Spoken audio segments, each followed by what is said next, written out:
Tiger.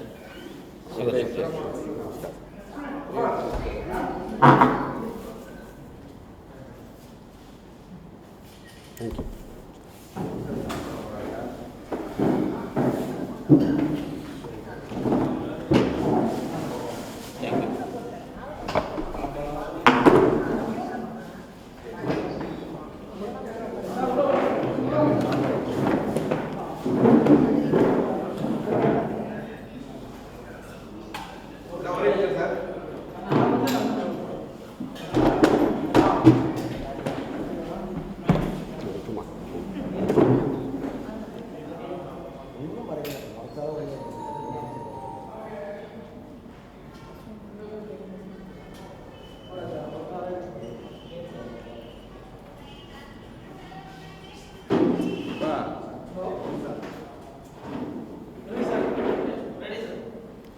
Ready, sir. அகில இந்திய காங்கிரஸ் செய்தி தொடர்பாளர் முன்னாள் மக்களவை காங்கிரஸ் உறுப்பினர் சந்தீப் தீக்ஷித் அவர்கள் இன்றைக்கு பத்திரிகையாளர்களை சந்திப்பதற்காக அகில இந்திய காங்கிரஸ் கமிட்டியால் அனுப்பப்பட்டிருக்கிறார். இவர் முன்னாள் முதலமைச்சர், டெல்லி மாநில முதலமைச்சர், 3 முறை முதலமைச்சராக இருந்த, தொடர்ந்து 15 ஆண்டுகள் முதலமைச்சராக இருந்து சாதனை படைத்த, 3 தேர்தலில் வெற்றி பெற்ற, அதிக ஆண்டுகள் ஒரு பெண் முதலமைச்சர் இருந்தார் என்றால் அது ஷீலா தீக்ஷித் தான். அவருடைய மகன் இன்னைக்கு சந்தீப் தீக்ஷித் அவர்கள் இங்கே வருகை வந்திருக்கார். தமிழ்நாடு காங்கிரஸ் சார்பாக அவரை நான் வரவேற்கிறேன். Thank you. My name is Sandeep Dixit. I am a spokesperson of the All India Congress Committee. Unfortunately, I can't speak Tamil, so I'll restrict myself to addressing all of you in English. And I thank Tamil Nadu Congress Committee and my colleagues here and all the members of the media and press for coming today. The main purpose of today's press conference is something that the Congress has been raising for the past 10 days or so. And all of you also must have seen the great demonstration Tamil Nadu Congress and in Chennai and our party across India in various state capitals held yesterday with in response to the revelation that the Hindenburg report has made. So I'll raise the pertinent points that are important in the 2 reports that Hindenburg brought out, and what is it that the Congress and with us many of the other opposition parties of the India Alliance are raising today. About 8-10 months ago, Hindenburg, which is a research firm or a research consulting firm in the United States and also does some work in share capital and all, they came up with a report which stated that the astronomical and unprecedented rise in the share of Adani Industries is not necessarily related to the strength of Adani Industries or any future prospects of Adani Industries.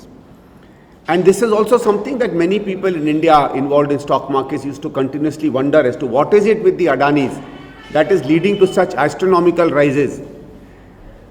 What the Hindenburg report brought out or did not bring out at that point of time, but certain things they very clearly pointed out, and they made some links that there are firms in India which are importing material into India, over-invoicing them. For example, some company buys a machine for 100 rupees in, say, Dubai or in Beijing. When they land in India, they are billed at 150 rupees.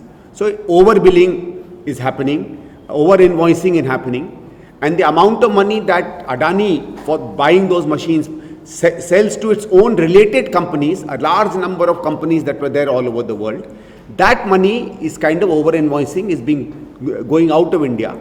And from there it is going into large number of offshore shell companies. Interestingly, almost all of them are registered in these little places which we call tax havens, Bahamas and various islands and all. I don't even know their names. If you remember many years ago, if anybody used to have a Swiss bank account, we used to be very suspicious of that. So these are the new Swiss bank kind of units that have come up all over the world. And then money would be invested back from there to India. So Hindenburg alleged that money is being siphoned off, which is being reinvested in Adani firms, and Adani shares are going up. Congress raised a hue and cry all over India.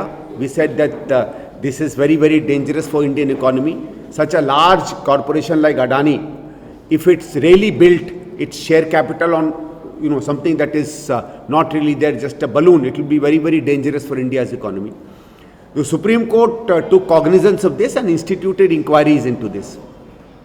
They also instituted an inquiry under the Supreme Court. At that time also we had pointed out that the constitution of the committee itself raises some doubts, because one of the members of the committee had been an old board member of Adani's and another one was an old lawyer of Adani's. Nevertheless, even that report, when it came out, people say that they gave a clean chit to Adani, but they did not really give a clean chit to Adani, and they said that there are these 12 or 13 corporations which are investing money in India. We are not able to find out who they are, and unless investigations are complete, we will not be able to give a clean chit to anybody.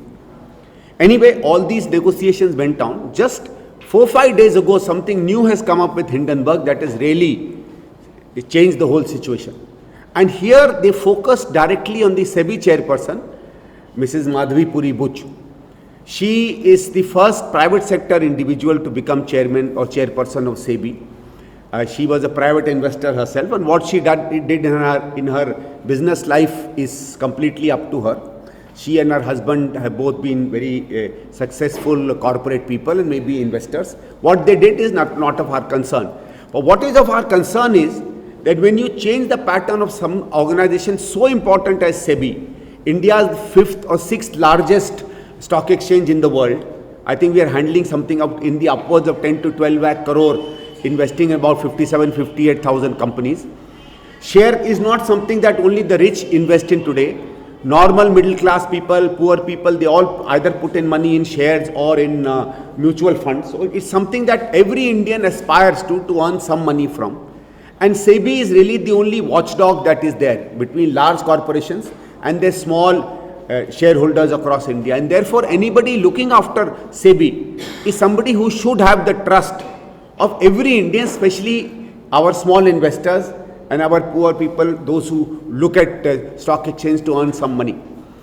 A private sector person is brought in. There is no discussion as to why she is brought in. We don't really know why a change like this happens, because when you are bringing in somebody from outside into a regulatory agency, and a regulatory agency of such great importance, that is not only looking after the interests of Indians, but internationally what SEBI does and how investments take place in India makes a background as to why people internationally should invest in India.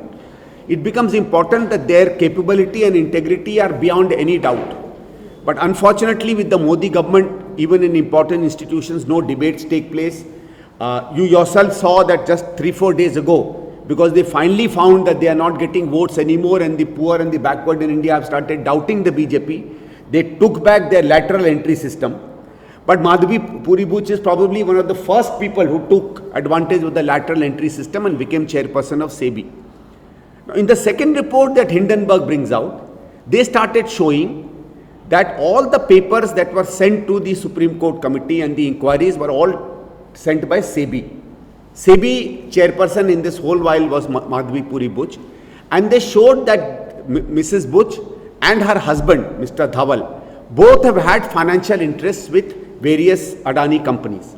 What is right, what is wrong, I'm not going to go into that right now. This is not the place. I'm not a court, I'm not a judge, I'm not an investigator. But they showed that Mrs.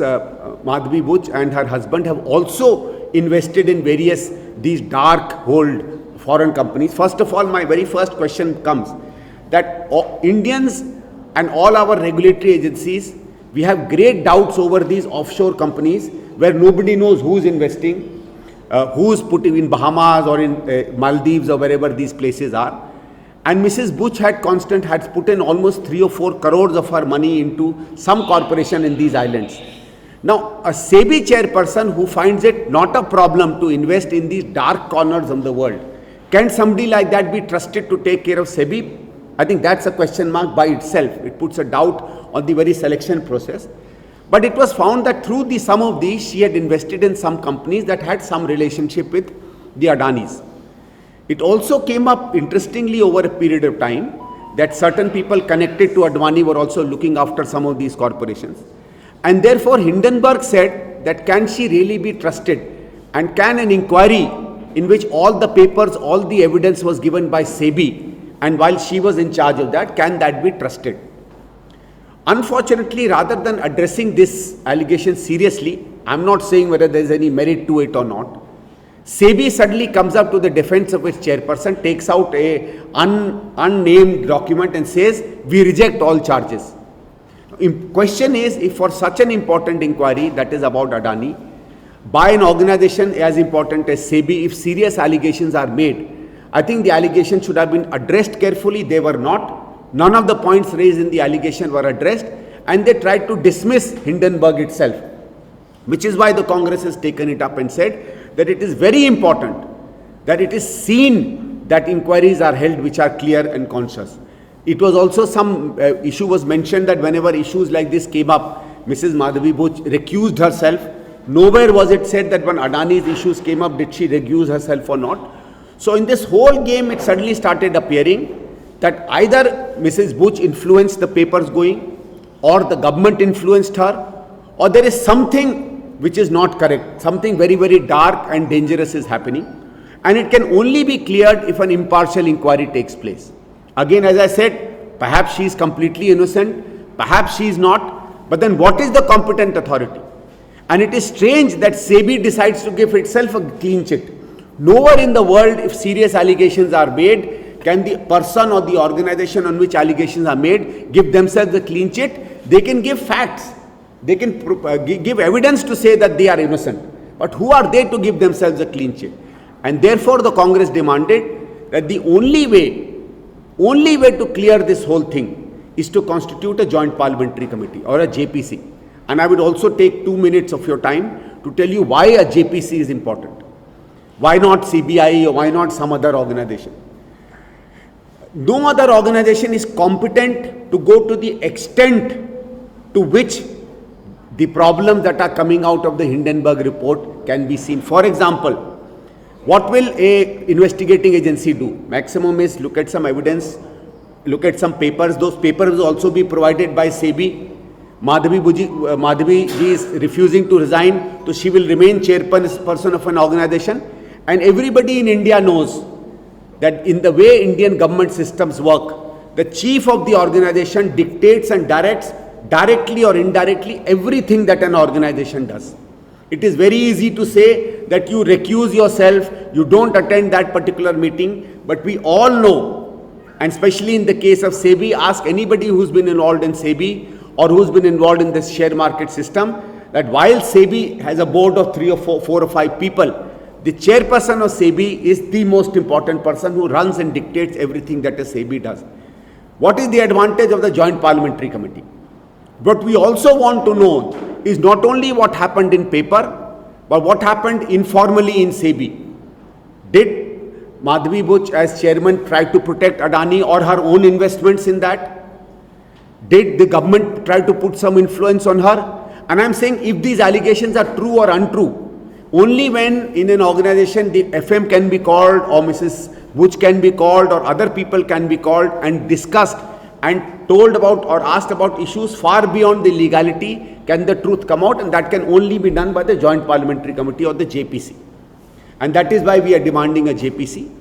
And to just illustrate finally some of the points as to why this is and something in which we are also now looking at the SEBI chairperson and her activities. Let me give one example and then I will close the press conference and request you for your questions. Everybody said that Mrs. Buch and others were private people, they made certain investments in Singapore, and therefore can we really question that? Question is not that. Question is there is something called conflict of interest and something called accountability. If you've done certain investments and now you become chairman of a board, you has to be complete and open accessibility and accountability into your accounts. Also, something called conflict of interest. In case you had any dealings with organizations, then can you be trusted if an inquiry is happening with regard to that organization? She should have made it very clear even then that I am not a competent person to govern. It's like, I don't know what in Tamil, what do you call your SHO? But suppose there is an allegation on the SHO about a heinous crime. An investigation is happening under the SHO in their thana. Do you think a clean investigation will take place if the SHO remains to run that Thana? It's as simple an argument as that. And let me give you an example about some of the things that put a question mark on the chairperson. Her husband, Mr. Dhawal, was a very, apparently a very successful person in Unilever. Fair enough, and we give him credit. He retired some time back, and then he joined Blackstone, I'm forgetting the name, I think Blackstone or something, a private investment company that puts money into real estates. And they have claimed that he's done that because he's competent, no problem, you continue to do that. However, once Mrs. Butch becomes chairperson of SEBI, SEBI starts giving all kinds of allowances to the industry in which Blackstone is involved. Suddenly, and you know in India how difficult it is to get permissions.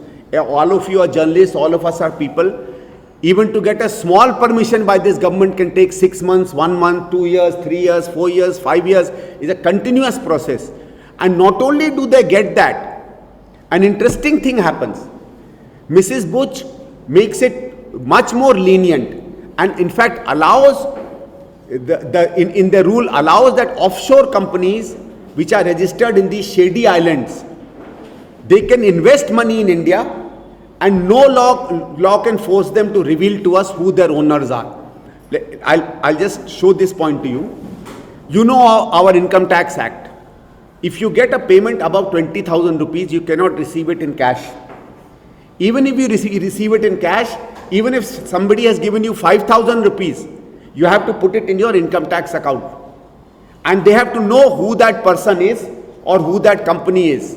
What SEBI is saying is, that if an offshore company in some fancy island invests 5,000 crores in India, we have no right to find out who has sent in that money.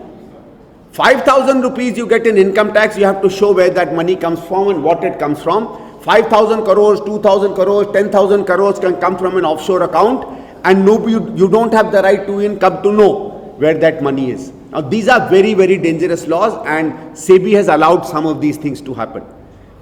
So I'm saying that the activities of the SEBI chairperson have suddenly become very suspicious and therefore first she must be removed from her position and secondly a JPC should happen.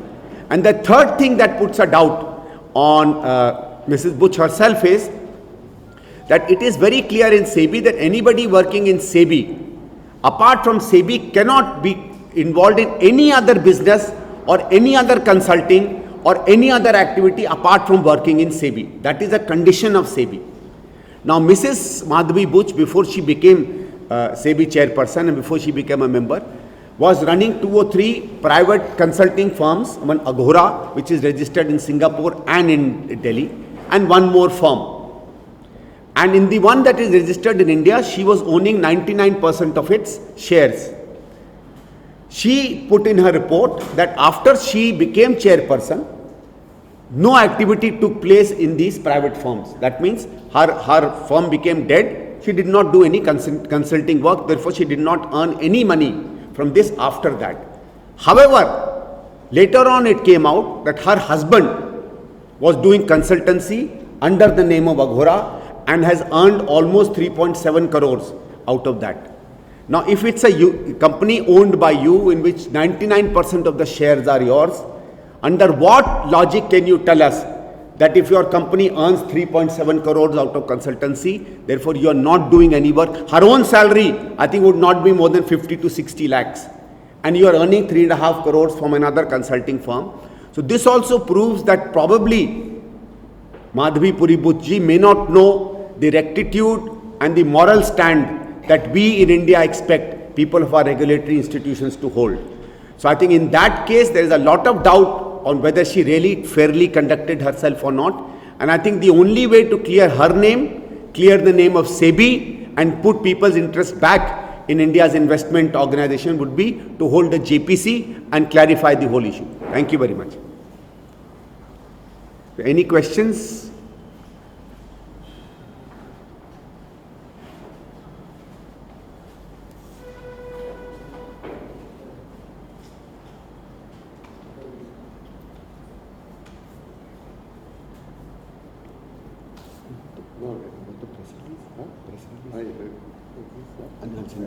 I'll just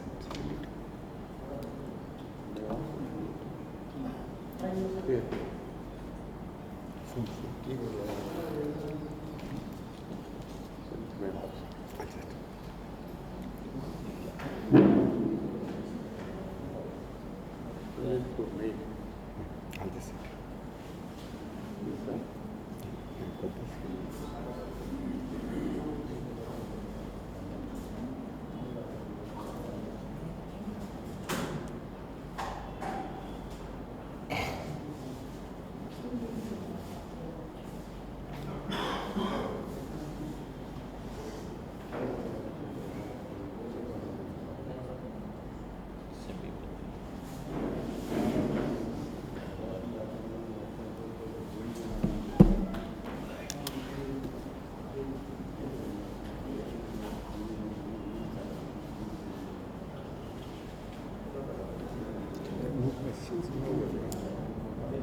print it out.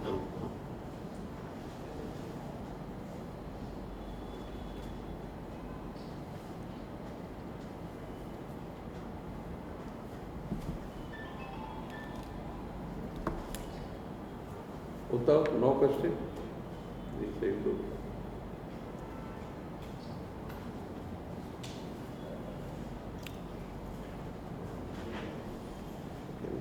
Thank you. Thank you.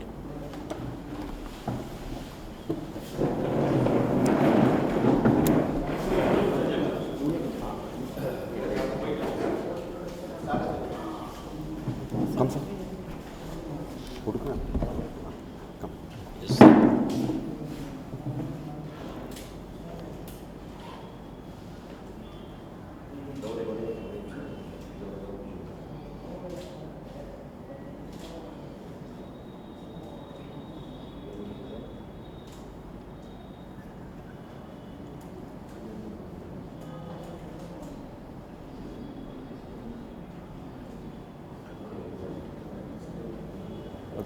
Thank you.